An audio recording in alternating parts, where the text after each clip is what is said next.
ආයුබෝවන් දරුවනේ අද අපි ප්‍රායෝගික භූගෝල විද්‍යාවේ පාඩමක් තමයි කතා කරන්නේ. 1.5,000 සිතියමක් විවරණය කරන්නේ කොහොමද කියන එක පිළිබඳව. 1.5,000 සිතියම අංග සම්පූර්ණව විවරණය කරාට පස්සේ තමයි 1.5,000 සිතියමක් ආශ්‍රිතව විභාගයේදී අසනු ලබන ප්‍රශ්නවලට අපිට පිළිතුරු සපයන්න පුළුවන්කම තියෙනවා. ඉතින් අද මම මේ වීඩියෝෙන් කල්පනා කරා අපේ භූලක්ෂණාත්මක සිතියමකින් කොටසක් තෝරාගෙන ඒක අනුපිළිවෙලට විවරණය කරන්නේ කොහොමද කියලා සලකලා බලන්න. එතනදී මේ අපි සඳහන් කරලා තියෙනවා 1.5,000 සිතියමක් විවරණය කරන විට භෞතික ලක්ෂණ සහ සංස්කෘතික ලක්ෂණ වෙන වෙනම විවරණය කිරීමක් අවශ්‍යයි. ඊට පසුව භෞතික ලක්ෂණ සහ සංස්කෘතික ලක්ෂණ අතර අන්තර් සම්බන්ධතාවය හඳුනාගෙන විවරණය කිරීම අවශ්‍යයි. එහිදී අපි අද මුලින්ම සලකා බලන්න කැමතියි අපි සලකලා බලමු භෞතික ලක්ෂණ වලට අයිති වන කරුණු හතර භූෂමතාවයේ ජල වහනයේ ස්වාභාවික වෘක්ෂලතා සහ වෙරළ ලක්ෂණ කොහොමද සිතියමක අපි විවරණය කරගන්නේ ඒවා දකින්නේ කොහොමද ඒවා කොයි ආකාරයෙන්ද අපි ලිවිය යුත්තේ කියන එක පිළිබඳව අපි කතා කරන්න හදන්නේ. ඒ සඳහා මම උපයෝගී කරගන්නවා මෙන්න මේ තිස්ස මහාරාම සිතියමෙන් ලබාගෙන තියෙන කොටසක් මේ සිතියම් කොටස පාදක කරගෙන ඔයාලත් එක්ක මේ පිළිබඳව සාකච්ඡා කරන්න මම බලාපොරොත්තු වෙනවා. එතකොට අපි මුලින්ම මේ සිතියමේ භූෂමතා ලක්ෂණ පිළිබඳව සලකලා බලමු.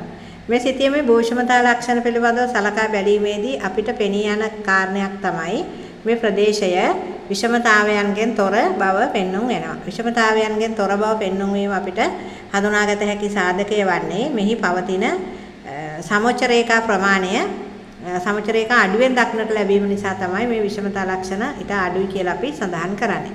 නමුත් මේ සිතියමක් වුණාම මේකේ කොයි ආකාරයකට හොය උන්නතාංශය සඳහන් කළ විෂමතාවය හඳුනා ගැනීමට උදව් කරලා තියෙනවා. මේකෙදි මම මුලින්ම පෙන්눔 කරන්නම් මේ සිතියමේ ගිනිකොන මුල්ලේ මේ සිතියමේ ගිනිකොන ප්‍රදේශයේ ගිනිකොන මුල්ලේ පෙන්눔 කරන්නේ සාගරයෙන් කොටසක්. එතකොට සාගරයෙන් කොටසක් පෙන්눔 කරනවා කියන්නේ වෙරළ තීරයේ ඉඳලා විහිදෙන සිතියමක් තමයි භූමි ප්‍රදේශයක් තමයි මේ සිතියමෙන් නිරූපණය කරලා තියෙන්නේ. එතකොට විෂමතා ලක්ෂණ සොයාගෙන යාමේදී අපි අනුගමනය කරන ක්‍රම තුනක් තියෙනවා. අපි බලනවා සමෝච්ච රේඛා පෙන්눔 කරනවද? ස්ථානීය උස පෙන්눔 කරනවද? ඊළඟට ත්‍රිකෝණමිතික උස පෙන්눔 කරනවද කියලා. ඔන්නෝම අපි බලාගෙන යනකොට මෙන්න මේ සිතියමේ අපිට සමෝච්ච රේඛාවක් මේ අහු වෙනවා.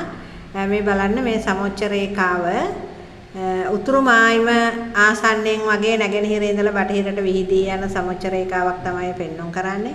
මෙන්න මෙතන තියෙනවා මේ සමෝච්ච රේඛාවේ උස 200යි කියලා සටහන් වෙලා තියෙනවා. මට කියන්න අවශ්‍යයි මේ තිස්ස මහාරාම සිතියමේ උස මීටර් වෙනුවට අඩි වලින් උන්නතාංශය උස පෙන්වන්න කරන සිතියමක් මේ ස්ථානේ. එතකොට සාමාන්‍යයෙන් උතුරු ප්‍රදේශයේ උස මීටර අඩි 200ක් කියලා අපිට සටහන් කරන්න පුළුවන්. ඒත් එක්ක මෙන්න මෙතන පෙන්වන්න කරනවා තිතක් ඩොට් එකක් තියලා 200 ලියලා තියෙනවා. ස්ථානීය උසක් එහි සටහන් වෙනවා.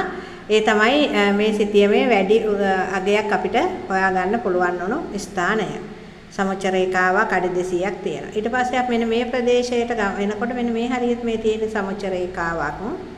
ඒ සමෝච්ච රේඛාව මෙහෙම ඇවිල්ලා ඒකේ නිම්නයක් හදලා තියෙන බව තමයි මේකේ මේ පෙන්눔 වෙන්නේ. නිම්නයක් පෙන්වන්න කරන මෙන්න මේ විදිහට මෙහෙම මේ සමෝච්ච රේඛාව යනවා. එතන මෙන්න මේතන සටහන් වෙනවා 123ක්. 123ක් ඒ කියන්නේ ස්ථානීය උස 123ක්. එතකොට මේ රේඛාව මෙතන 123ක් සටහන් වෙනවා. මේ තියෙන 200 අඩි 200 සමෝච්ච රේඛාව තමයි පෙන්වන්න වෙන්නේ. එතකොට ඒ හරියෙන් අපිට හිතා ගන්න තියෙන්නේ අඩි 100 200 අතර ප්‍රමාණයක තමයි මේ ප්‍රදේශයේ උන්නතාංශය පෙන්වන්න කරලා තියෙන්නේ. ඊට පස්සේ අපිට තව සිතියම් ප්‍රදේශයේ හොයාගන්න ඕනේ යම් ත්‍රිකෝණමිතික උසක් කොහේ හරි සටහන් වෙනවද කියලා බලන්න. මෙන්න මෙතන තියෙනවා. මේ තියෙන්නේ මෙන්න මේ ස්ථානයේ ත්‍රිකෝණමිතික උසක් තියෙනවා.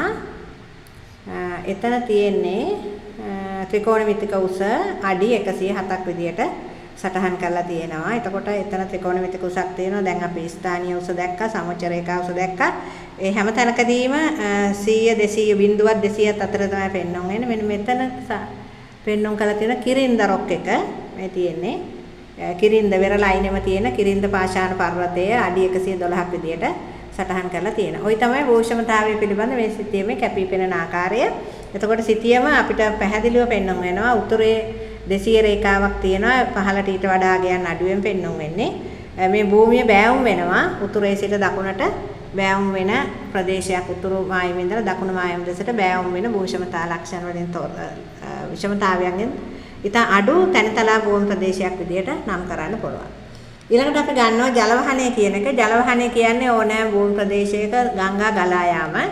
ජලවහනේ ජලවහන් රටා ජලවහන් ලක්ෂණ පිළිබඳව අපේ අවධානය තියෙනවා. ඒකදී අපි පළමුවෙන්ම අවධානය යොමු කරගන්නවා මෙන්න මේ ඊශාන මුල්ලේ ඉඳලා ඊශාන උතුරු මායමෙන් ඊශාන කාර්තුවේ මෙහෙම ගංගාවක් ගලාගෙන එනවා.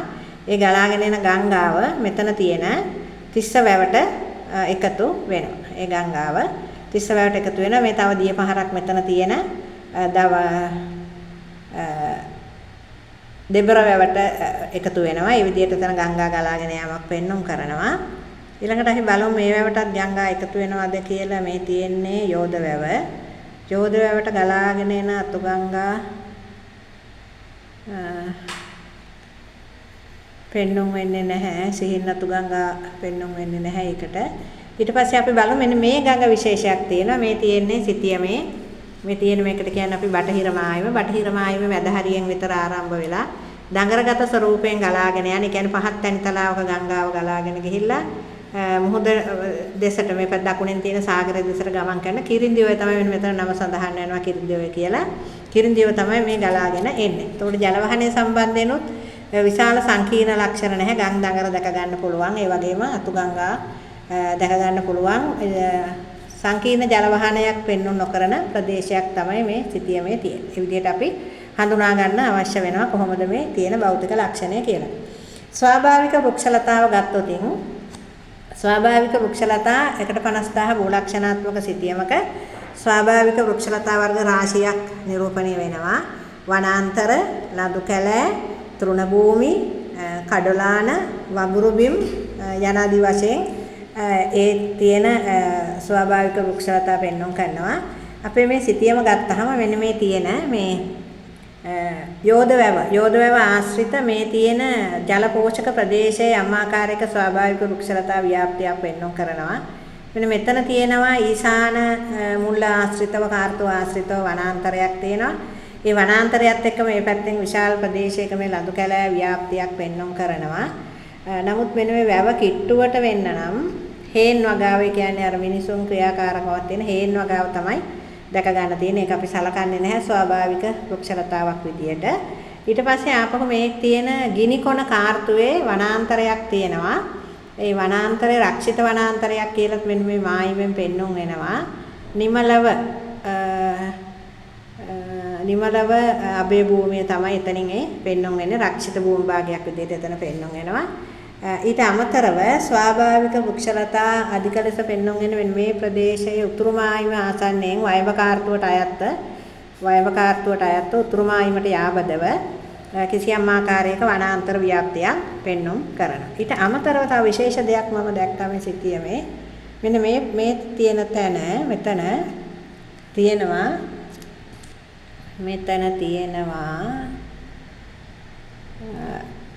වෙන්න වගුරු බිම් ලක්ෂණයක් පෙන්වුම් වෙනවා. වගුරු බිම් ලක්ෂණයක් තිස්සව ආශ්‍රිත වගුරු බිම් ලක්ෂණයක් පෙන්වුම් වෙලා තියෙන. ওই තමයි මේ ප්‍රදේශයේ තියෙන ස්වාභාවික වෘක්ෂලතාව. වෙරළ තීරය ගත්තත් මෙහි කඩලාන ව්‍යාප්තියක් එහෙම පෙන්වුම් වෙන්නේ නැහැ. නමුත් වෙරළට ආසන්නයේ මෙන්න මෙතන මේ තියෙන්නේ අපි එකට කියනවා මේ ගිනිකොන කාර්තුවේ මෙන්න මේ ප්‍රදේශය මෙතන මේ තියෙන්නේ වගුරු බිමක ලක්ෂණ මෙන්න මෙතන පෙන්වුම් කරනවා.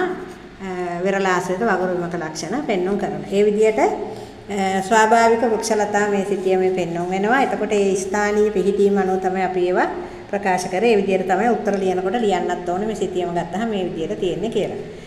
ඊට පස්සේ මේ සිතියමේ භෞතික ලක්ෂණ සාකච්ඡා කරනකොට වෙරළ ලක්ෂණ අපිට හඳුනා ගන්න පුළුවන්ද කියලා අපි බලමු. මොකද වෙරළ ආශ්‍රිත ඊටා සුළු භූමි ප්‍රදේශයක් මේක පෙන්වන්න කරනවා. මේ සිතියම ගත්තාම මේ සිතියමේ මේ පැත්ත ගිනිකොන කාර්තුව ආශ්‍රිතව තියෙන වෙරළ ආශ්‍රිත ලක්ෂණ මොනවද කියලා අපිට බලා ගන්න පුළුවන්. මෙන්න මේ දිගට තියෙන වැලිපරයක් මෙතන පෙන්වන්න කරලා තියෙනවා. වැලිපරය පෙන්වන්න කරනවා. දිගටම වැලිපරය ව්‍යාප්ත වෙලා තියෙනවා. ඊළඟට මේ ප්‍රදේශයේ වෙරළ ආශ්‍රිතව මෙතන කලපුවක් තියෙනවා.